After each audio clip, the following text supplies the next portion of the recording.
Hello दोस्तों, मैं हूं सुखराज। दोस्तों, हमने पिछली वीडियो में सीखा हम कैसे स्वैगर को इंटीग्रेट कर सकते हैं हमारी वेब एपीआई में। इस वीडियो में हम देखेंगे कि कैसे हम एंटिटी फ्रेमवर्क को यूज़ कर सकते हैं हमारी वेब एपीआई में।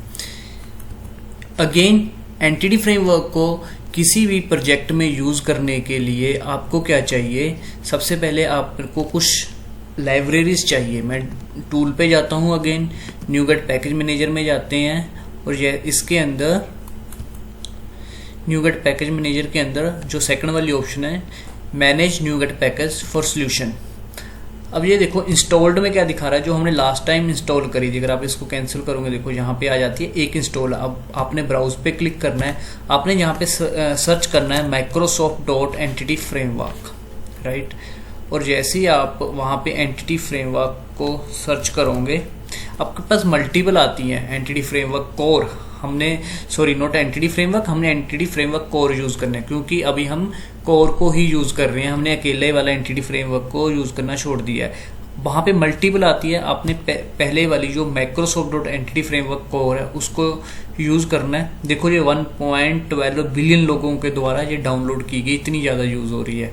उसके बाद आपने क्या करना है, अब हमारे पास जो इसका लेटेस्ट वर्जन है वो देखो 9.0 भी चल रहा है, ठीक है। 8.0.6 स्टेबल वर्जन है, लेकिन हमारे पास जो हमारा फ्रेमवर्क है डॉटनेट कोर का वो 6.0 है। तो हमने 6.0 तक आना है, डाउन कर यहाँ पे, और यहाँ पे 6.0 का 6.0.31 मैंने इसको यूज़ किया और इसको इंस्टॉल कर देना है। यहाँ पे क्लिक कर रहा हूँ, ओके, और एक्सेप्ट करता हूँ, और ये इसकी जो डिपेंडेंसीज हैं वो भी इंस्टॉल कर लेंगे। अब मैं दिखाता हूँ आपको कि लास्ट टाइम हमने कौन सी इंस्टॉल की थी।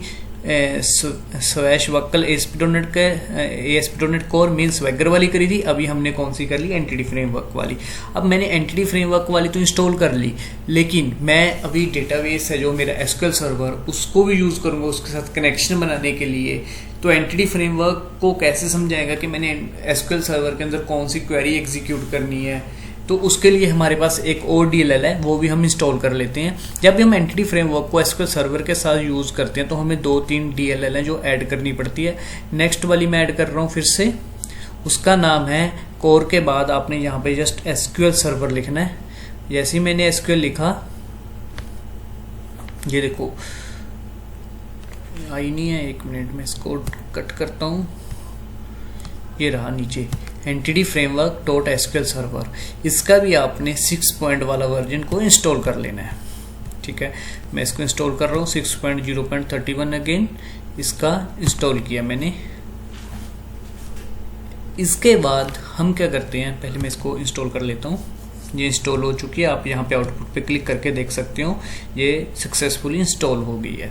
अब इसके बाद एक और DLL आती है। देखो, जब हम एंटिटी फ्रेमवर्क में क्या करते हैं, पहले क्लासेस बनाते हैं, क्लासेस से हमारे पास डेटाबेस में DB बनते हैं, मतलब हम कोड फर्स्ट अप्रोच यूज़ कर रहे हैं।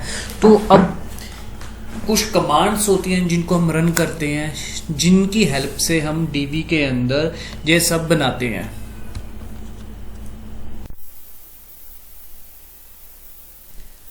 अब उस DLL के लिए आपने क्या करना है, यहाँ पे डाल देना है टूल, राइट। तो ये रही एंटिटी फ्रेमवर्क टूल वाली, और आपने इसका भी 6 पॉइंट वाला वर्जन ही इंस्टॉल करना है। हो सकता है स्टार्टिंग में आपको वॉइस बिल्कुल भी अच्छी ना आई हो इस वीडियो में। मैंने अभी नोट किया मेरे जो माइक है उसका पिन ही नहीं लगा हुआ था, जस्ट मैंने दोबारा से इंसर्ट किया है। तो इसको इंस्टॉल करता हूँ, और इसको भी हमने कर लिया है इंस्टॉल। दोस्तों, ये वीडियो थोड़ी लंबी हो सकती है क्योंकि इसमें हमने एंटिटी फ्रेमवर्क भी सेटअप करना है, फिर उसके बाद कनेक्शन भी बनाना है, और उसके बाद हमने माइग्रेशन भी रन करनी है, ठीक है। अब ये तीनों इंस्टॉल होगी। मैं एक बार अपने सोल्यूशन पे जाके कंफर्म कर लेता हूँ। मैंने प्रोजेक्ट नेम पे क्लिक किया तो यहाँ पे आप देख सकते हो कोर की तीनों इंस्टॉल हो रखी है, राइट। देखो आइटम ग्रुप के अंदर मल्टीपल पैकेजेस इंस्टॉल हो रहे हैं, ठीक है। अब ये क्या हुआ, रन टाइम बिल्ड नेटिव, आपको इसके कुछ लेना देने, आप इनको इग्नोर मार सकते हो। मेन आपने क्या देखना, आपके कौन कौन से वर्जन और कौन कौन सी इंस्टॉल हो रखी है। अब इसके बाद क्या करना है, जैसे ही ये सब इंस्टॉल हो गया आप एक फोल्डर ऐड करो। सबसे पहले तो क्योंकि यहाँ पे हम अपने एंटिटीज़ रखेंगे, तो मैं प्रॉपर स्ट्रक्चर के अंदर तो नहीं जा रहा, लेकिन फिर भी ट्राई कर रहा हूँ जितना हम इस कोड को अच्छी तरह मैनेज कर सकें। एंटिटीज़ नाम का बनाया। अब इसके अंदर हम वो पूरी डीबी स्कीमा रखेंगे जिनके टेबल बनेंगे हमारे डीबी के अंदर। फिलहाल मैं एक ही क्लास रख रहा हूँ क्योंकि मैंने सिर्फ अभी यूज़र के लिए ही टेबल बनाना अपने डीबी के अंदर। तो मैं यहाँ पे इसका नाम दे देता हूँ user.cs। अब इस क्लास के अंदर आप क्या कर सकते हो, सबसे पहले तो क्या होगा यूज़र के पास पब्लिक इंट टाइप की हम इसकी एक यूज़र आईडी ले लेते हैं, ठीक है।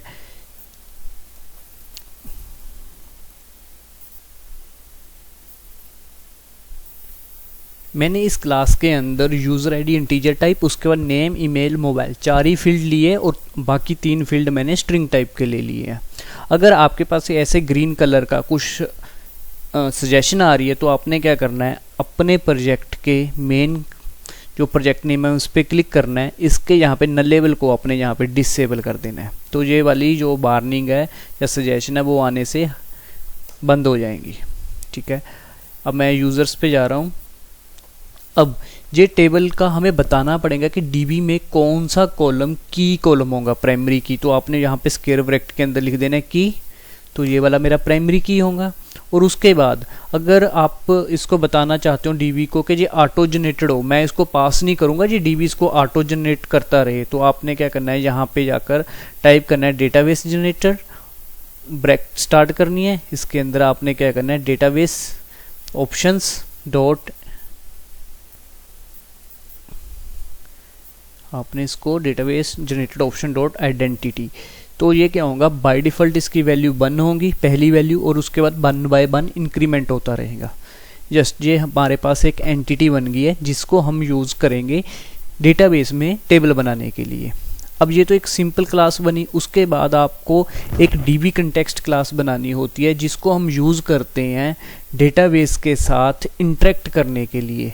तो एक तरह उसके पास कनेक्शन होता है, पूरे डेटाबेस की डिटेल होती है। तो उसको ऐड करने के लिए भी मैं क्या कर रहा हूँ, फोल्डर ऐड कर लेता हूँ, उसका नाम दे देता हूँ डेटा फोल्डर, राइट। और उसके अंदर हम एक क्लास ऐड कर लेते हैं। इस क्लास को नाम दे देते हैं, मेरी ये यूज़र मैनेजमेंट है तो इसको मैं नाम यूज़र डीबी कंटेक्स्ट दे देता हूँ, जो डीबी का कंटेक्स्ट देखेंगे पूरा, ठीक है। नेमिंग कन्वेंशन आप देख लेना, मैंने सी कैपिटल कर दिया, डीबी का डी कैपिटल कर दिया और इसको ऐड कर दिया। अब इस क्लास को, ये वन टाइम स्टेप होता है मोस्टली, इसको आपने इनहेरिट करना है डीबी कंटेक्स्ट से, ठीक है। अब कैसे इनहेरिट करोगे, ये मेरे पास कैप्स लॉक नहीं ऑन हो रहा, अभी हुआ, डीबी कंटेक्स्ट। अब ये डीबी कंटेक्स्ट को जैसे आपने डाला, ऊपर देखो इसने अपने आप इसकी जो रेफरेंस है उसको रिजोल्व कर दिया using Microsoft dot entity framework, जो हमने डीएलएल ऐड करी थी। मींस ये वाली क्लास कहाँ से आ रही है, इस डीएलएल से आ रही है। उसके बाद आपने यहाँ पे इसका CTOR लिखकर डबल टाइप मार दो, या फिर आप सिंपल पब्लिक लिखकर इस क्लास का नाम लिखकर आपने इसका कंस्ट्रक्टर बनाना है।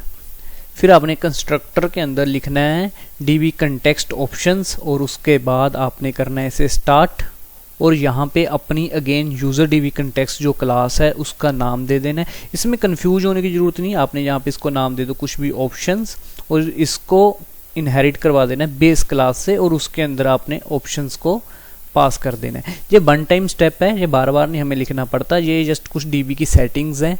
ये लिखने के बाद अब मेन चीज़ आती है, आपने यहाँ पे लिखना है पब्लिक, पब्लिक के बाद लिखो डीबी सेट। अब डीबी सेट का मतलब क्या है, ये एक आपके पास से एक एंटिटी लेता है। हमारे पास कौन सी एंटिटी बनाई, हमने यूज़र बनाई, इसलिए मैंने उसको कौन से फोल्डर में डाला था, देखो एंटिटीज़ फोल्डर में डाला था, अगर आप देख सकते हो। अब ये एंटिटीज़ क्या होती है, हमारे पास डीबी टेबल बनेंगे जो, तो मैंने उसको एंटिटीज़ के अंदर डालता पब्लिक डीबी सेट। अब डीबी के अंदर टेबल नेम किस नेम से बनना चाहिए, तो मैंने अगर यूज़र दे दिया तो वहाँ पे जब ये टेबल बनाएगा ना तो उसका नाम होगा यूज़र्स। अगर मैं ऐसा हटा देता हूँ तो यूज़र होगा। अगर मैं मान लो यहाँ पे कुछ और नाम दे देता हूँ टेबल यूज़र, तो वहाँ पे टेबल यूज़र नाम का टेबल बनता है। तो मैं यहाँ पे इसका नाम देता हूँ यूजर्स। अब मेरा डीबी के अंदर टेबल का नाम यूजर्स होगा, बस इसमें इतना ही करना है। फिलहाल हम एक ही टेबल बना रहे हैं, हमारे पास एक ही एंटिटी क्लास है, तो इसका नाम मैंने इसको एज इट ही दे दिया। अब इस क्लास को कैसे पता चलेगा कि भाई मैंने कौन सा कनेक्शन यूज करना है? आपने बोल तो दिया कि डीबी के अंदर ये वाला टेबल बनाना है जैसे ही माइग्रेशन रन होती है, लेकिन अब इस क्लास को कौन बताएगा कि भाई तूने कौन सा डीबी कनेक्शन यूज करना है? एसक्यूएल सर्वर यूज करना है, पोस्टग्रेस करना है, माई एसक्यूएल करना है? उसके लिए हम जाते हैं प्रोग्राम फाइल के अंदर। प्रोग्राम फाइल के अंदर आप क्या कर सकते हैं, ऐड कंट्रोलर के मोस्टली हम बाद ही ऐड कर लेते हैं। ऐड कंट्रोलर के बाद लास्ट वीडियो में हमने स्वैगर जनरेशन किया था, इन दोनों के बीच में कर लेते हैं। यहाँ पे हम लिखेंगे बिल्डर डॉट सर्विस। कौन सी सर्विस हम यूज करने वाले हैं? Add dB context. DB context की यूज करने वाले हैं। मेरी डीबी कंटेक्स्ट फाइल का नाम क्या है? उसका नाम है यूजर डीबी कंटेक्स्ट, राइट। और कौन सी सर्विस यूज करने वाला हूं मैं? उसके लिए मैं यहाँ पे ले लेता हूँ ऑप्शंस। कौन कौन सी है मेरे पास? Options such that option dot use SQL server. मैंने देखो यहाँ पे एसक्यूएल सर्वर यूज करना है। हमारे पास और भी ऑप्शंस हैं, देख लेते हैं हम। एसक्यूएल सर्वर की है, अभी हमारे पास दूसरी ऑप्शंस नहीं आएंगी क्योंकि हमने डीएलएल कौन सी ऐड करी थी? Entity framework dot SQL server, इसलिए यहाँ पे सिर्फ अभी फिलहाल यूज एसक्यूएल सर्वर की आ रही है। तो मैं यहाँ पे लेता हूँ एसक्यूएल सर्वर का नाम, ये एसक्यूएल सर्वर ले लिया। अब ये एसक्यूएल सर्वर तो ले लिया, लेकिन एसक्यूएल सर्वर तो मैं यूज कर रहा हूँ, लेकिन इसका कनेक्शन क्या है? कनेक्शन स्ट्रिंग कौन सा है कि मैंने कहाँ पर जाना है? मैं किसी को जैसे बोल दूं कि भाई तूने सिटी में जाना है, तो सिटी तो मैंने बोल दिया कि तूने विलेज में नहीं सिटी में जाना, लेकिन कौन सी सिटी में जाना उसका कुछ एड्रेस तो होगा।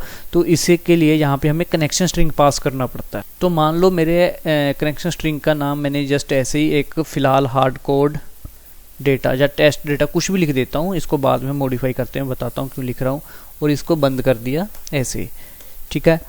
अब ये तो मैंने जस्ट एज इट ही लिख दिया। ये एरर क्यों दे रहा है? अनएक्सपेक्टेड क्या छोड़ दिया मैंने? ओके, ये एक एक्स्ट्रा लग गया, इसको हटा देता हूँ, जैसे ही हो गया। अब ये कनेक्शन स्ट्रिंग कहाँ से आएगा? कनेक्शन स्ट्रिंग हम लेंगे अपने ऐप कॉन्फ़िग से, हम हार्ड कोड नहीं देंगे। देखो मेरे पास ये एक ऐप कॉन्फ़िग फाइल है, जैसे हर एक में फ्रंट एंड में भी होती है कॉन्फ़िगरेशन फाइल होती है, हम यहाँ से कनेक्शन स्ट्रिंग रीड करेंगे। हम कभी भी C# के कोड में नहीं लिखते कनेक्शन स्ट्रिंग, क्योंकि कल को हमने कोई डीबी कनेक्शन चेंज करना है तो हम इस फाइल को चेंज करते हैं और डिप्लॉय कर देते हैं, और डायरेक्टली भी चेंज कर सकते हैं। लेकिन अगर हम C# वाले कोड में चेंज करते हैं तो हमें एप्लीकेशन को रीबिल्ड और रीडिप्लॉय करना पड़ता है। तो इस कॉन्फ़िगरेशन के अंदर कनेक्शन स्ट्रिंग ऐड करने के लिए मैं इसके बाद ऐड कर लेता हूँ कनेक्शन स्ट्रिंग्स। और कनेक्शन स्ट्रिंग्स का नाम क्या होगा? मान लो मैं अपनी ऐप का नाम है यूज़र, तो यूज़र कनेक्शन ले लेता हूँ। इसका कुछ भी नाम ले सकते हैं आप। ये जो अभी मैं की ले रहा हूँ ये तो जस्ट एक की नेम है, ये ले लिया।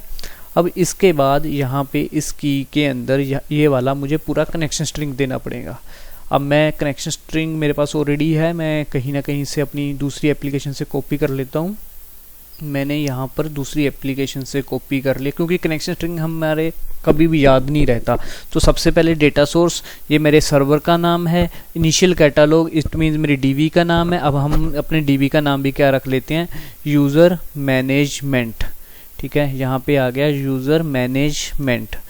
और उसके बाद यूज़र आईडी, मेरी पासवर्ड क्या है? Trusted server certificate I marked as true, ठीक है। बस इतना सा। और उसके बाद ये मेरा कनेक्शन स्ट्रिंग को मैंने रीड करना है। कहाँ पे रीड करना है? program.cs फाइल के अंदर, क्योंकि अगर मैं उस फाइल से रीड करना है उसके लिए हम क्या कर लेते हैं, यहाँ पे एक वेयर कॉन्फ़िगरेशन फाइल ले लेते हैं, ऑब्जेक्ट ले लेते हैं, सॉरी, कॉन्फ़िगरेशन फाइल का। और उसको कैसे रीड करना है? यहाँ पे आप लिख दो बिल्डर डॉट कॉन्फ़िगरेशन, ठीक है। अब क्या होगा जब ये एप्लीकेशन आपकी रन होगी तो वो ऑटोमेटिक क्या करती है, इस फाइल को रीड करती है, ऐप सेटिंग डिशन को, और उसकी फाइल को पूरी को रीड करवा के वो कॉन्फ़िगरेशन के अंदर रख लेती है। अब वहाँ से हमने निकाल के एक वेरिएबल के अंदर रख ली, और इस वेरिएबल से हम रीड करवा सकते हैं। देखो अब ये मैं इस अंदर से इसको क्लियर कर रहा हूँ। यहाँ पे लिख रहा हूँ configuration dot get connection string, हमें कनेक्शन स्ट्रिंग चाहिए, और इसके अंदर हमारे कनेक्शन स्ट्रिंग का नाम, हमारे कनेक्शन स्ट्रिंग का नाम क्या है, ठीक है, वो हम कॉपी कर लेते हैं ऐप सेटिंग से। हमारे कनेक्शन स्ट्रिंग का नाम है यूज़र कनेक्शन, देखो अगर यहाँ पे मैं कुछ डिफ़ॉल्ट कनेक्शन या कुछ भी नेम देता हूँ, आप अपना भी नेम दे सकते हो, जो भी मैं यहाँ पे नेम दे रहा हूँ सेम की हमने इसके अंदर यहाँ पर यूज़ करनी है। अब क्या करेगा, जैसे ही मेरी एप्लीकेशन रन होंगी वो इस लाइन को एग्जीक्यूट करेगा, वो ऑटोमेटिक कॉन्फ़िगरेशन से अंदर से इस पर्टिकुलर की वैल्यू को रीड कर लेता है। ठीक है, अब हमारा कनेक्शन भी हो गया रेडी। बस इतना सा काम होता है कनेक्शन स्ट्रिंग देने के लिए। अब कनेक्शन स्ट्रिंग भी दे दिया हमने और उसके बाद यूज़र डीबी कंटेक्स्ट को भी इनिशियलाइज करवा दिया। अब ये यूज़र डीबी जो कंटेक्स्ट है इसको कनेक्शन का कैसे पता चल रहा है, आप यहाँ पे देख सकते हो मैंने डीबी कंटेक्स्ट के अंदर इस फाइल का नाम दिया है, राइट। और उसके बाद अब हम क्या करते हैं, माइग्रेशन कैसे रन करते हैं, अब हम उस पॉइंट पे आते हैं। देखो मैं कुछ फाइलों को बंद कर रहा हूँ, ऐप सेटिंग डॉट जेसन से हम कनेक्शन स्ट्रिंग ले रहे हैं और यूज़र क्लास वो एंटिटी क्लास है जिससे जनरेट होना है, इसको मैं बंद कर देता हूँ। एपीआई इसको बंद कर देता हूँ। अब मैं वही फाइलें ओपन रखूँगा जो हमें चाहिए, जिनको हमने समझना है। देखो सबसे पहले हमने क्या करा, एक यूज़र क्लास बनाई, उसके ऊपर हमने एनोटेशन से दिया कि भाई ये प्राइमरी की है।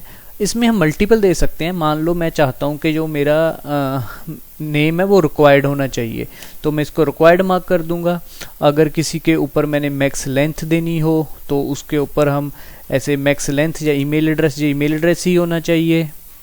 इससे क्या होता है, जी हम डीबी स्कीमा मतलब दे रहे हैं, इसके अंदर एक होता है मल्टीपल होते हैं, आप देख सकते हो ऐसे। देखो ईमेल एड्रेस है, अगर लेंथ का भी होता है, मैक्स लेंथ कितनी होनी चाहिए, मान लो मैं दे दिया मोबाइल नंबर, मैक्सिमम 15 लेंथ का ही हो सकता है, तो ये हम सब दे सकते हैं। लेकिन as part of this video मैं ये सब कवर नहीं कर रहा, फिलहाल मैं इनको हटा देता हूँ। अगर आप ये मार्क करोगे तो अकॉर्डिंगली ये डीबी स्कीमा वैसे ही जनरेट करता है। हम फिलहाल की लेकर चल रहे हैं, आने वाली वीडियोज़ में इनको हम कवर कर सकते हैं। ठीक है, तो अभी यूज़र क्लास को भी मैं क्लोज कर देता हूँ। हमारे पास 4 फील्ड है इसके अंदर। और उसके बाद यूज़र डीबी कंटेक्स्ट क्लास के सबसे पहले हम लेते हैं user dB context. User dB context को हमने इनबिल्ट क्लास जो हमें माइक्रोसॉफ्ट देता है डीबी कंटेक्स्ट से इनहेरिट करवाया और उसके अंदर हमने डीबी सेट यूज़र दे दिया। इसे इनहेरिट कराने का रीज़न क्या है कि मल्टीपल जो इनबिल्ट माइक्रोसॉफ्ट हमें मेथड्स या प्रॉपर्टीज देता है वो हमें मिलनी स्टार्ट हो जाती है। ये वन टाइम सेटिंग्स होती हैं। कल को मैं एक नई क्लास ऐड करता हूँ तो उसका भी मैं ऐसी डीबी सेट ऐड करूंगा और उसका भी एक डीबी के अंदर टेबल बन जाता है जैसे माइग्रेशन रन होती है। अब उसके बाद हमने इसको क्या दिया, डीबी कंटेक्स्ट को उसका कंटेक्स्ट फाइल दी और कनेक्शन का पाथ दिया या कनेक्शन दिया। अब उसके बाद क्या करना है, आपने अगेन टूल में जाना है, न्यूगेट पैकेज। अब अपने फर्स्ट वाली ऑप्शन जो पैकेज मैनेजर कंसोल है इसको सिलेक्ट करना है। देखते हैं अगर सक्सेसफुली रन होती है। आपने यहाँ पे लिखना है ऐड मैनस माइग्रेशन, उस माइग्रेशन का नाम। मैं इसका नाम है हमारी फर्स्ट माइग्रेशन, तो फर्स्ट लिख देता हूँ। अंडरस्कोर करके आप डेट डाल सकते हो, कुछ भी कर सकते हो, या आज की डेट का डाल सकते हो, वो आप पे डिपेंड करता है। फिलहाल हम इसको ले रहे हैं फर्स्ट माइग्रेशन। मैं इन सभी कमांड्स को और जो लाइब्रेरीज मैंने न्यूगेट से ऐड करी है वो सभी को मैं वीडियो की डिस्क्रिप्शन में डाल दूंगा। अब मैंने यहाँ पे मारा एंटर। जैसे ही मैंने एंटर मारा तो ये बिल्ड स्टार्ट हुआ और मेरे डीबी से कनेक्शन सक्सीड हो गया और इसने एक माइग्रेशन रन करी।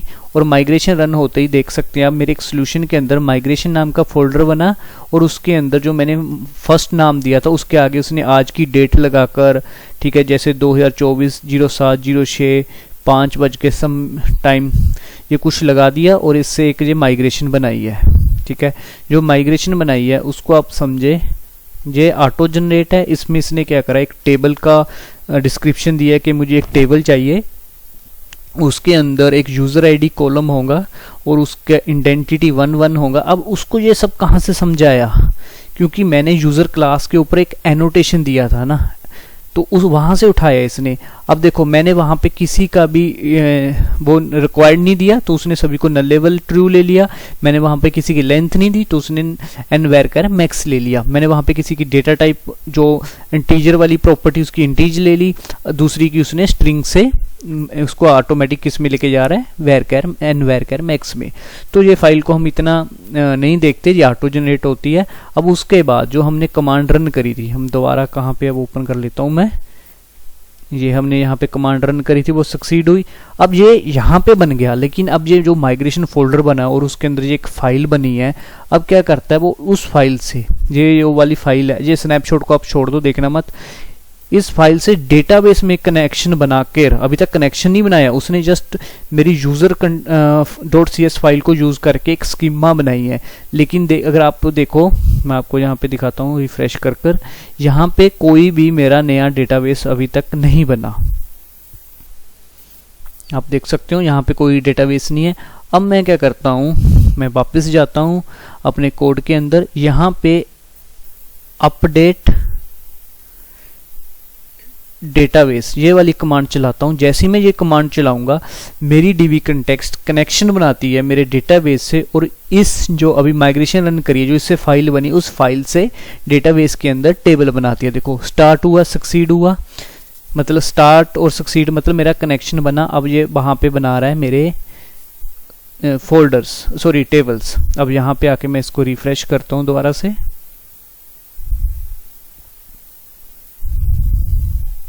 देखो यहाँ पे यूजर मैनेजमेंट नाम का एक टेबल बना। अब इस टेबल के अंदर, सॉरी डेटाबेस बना, और इस डेटाबेस के अंदर टेबल्स बने हैं। इसके अंदर दो टेबल बनेंगे, एक तो यूजर टेबल बनेगा जो मैंने बनाया है, दूसरा टेबल यहाँ पे बनता है एंटिटी फ्रेमवर्क माइग्रेशन हिस्ट्री का। इससे पता चलता है इसको कौन कौन सी माइग्रेशन चल चुकी है, कौन कौन सी पेंडिंग है। ये ऑटो जनरेट होता है ऑटोमेटिकली, ये अपनी अंडरस्टैंडिंग के लिए बनाता है।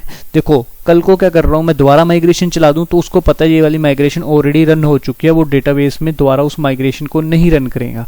कल को मैंने कोई कॉलम नया ऐड करना है तो मैं क्या करता हूँ, कल मैंने मान लो मेरे पास रिक्वायरमेंट आती है कि यार मुझे अभी यूजर जो टेबल है इसके अंदर मैंने बाकी कॉलम तो ले लिए, लेकिन मेरा एक कॉलम बचा, मैं कॉपी पेस्ट कर लेता हूँ। मान लो यहाँ पे कुछ भी बोल देते हैं, हम एड्रेस ले लेते हैं, ठीक है, ये करना था तो मेरा रह गया था। अब मैं क्या करूँगा, ये एड्रेस ऐड करने के बाद दोबारा से उन्हीं स्टेप पे जाऊँगा, न्यूगेट के अंदर जा रहा हूँ, ठीक है।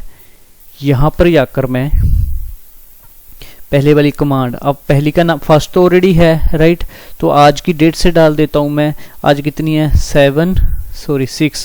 6 जुलाई 2024। तो इसके हिसाब से मैंने एंटर मारा तो उसने एक नई माइग्रेशन बनानी है इस नाम से। जैसी वो सक्सीड होती है मैं दिखाता हूँ आपको, देखो ये यहाँ पर बनी इस नाम से।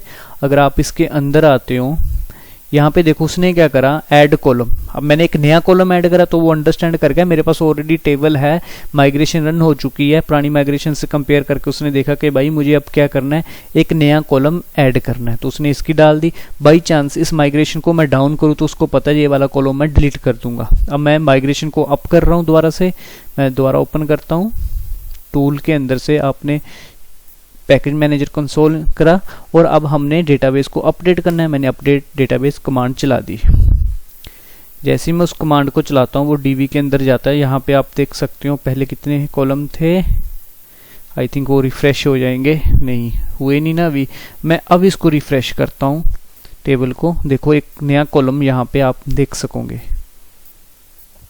जैसे ही मैंने डीबी यूजर्स को रिफ्रेश किया, हुआ नहीं है, सॉरी ये एड्रेस ऐड हो रखा है, हो गया ऐड राइट, हमने एड्रेस ऐड किया तो ये हो गया है। तो फिलहाल इसके अंदर कोई रिकॉर्ड नहीं है।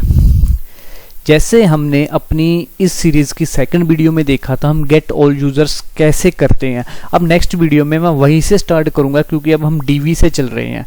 अब इस वीडियो में मैं ये एक्सप्लेन नहीं करूंगा कि मैं डीवी कनेक्शन तो मैंने दिखा दिया आपको कि कैसे बना सकते हैं, मैं थोड़ा थोड़ा एंटिटी फ्रेमवर्क का कोड लिखूंगा लेकिन उसको कम एक्सप्लेन करूंगा, उसको मैं नेक्स्ट वीडियोस जब हम एक बार हमारे जो कंट्रोलर्स है ना यहाँ से हम स्टार्ट कर लेंगे थोड़ा वो समझना कि कैसे एंड पॉइंट्स हिट हो रहे हैं, उसके बाद मैं एंटिटी फ्रेमवर्क कोड को थोड़ा थोड़ा एक्सप्लेन करना स्टार्ट कर दूंगा।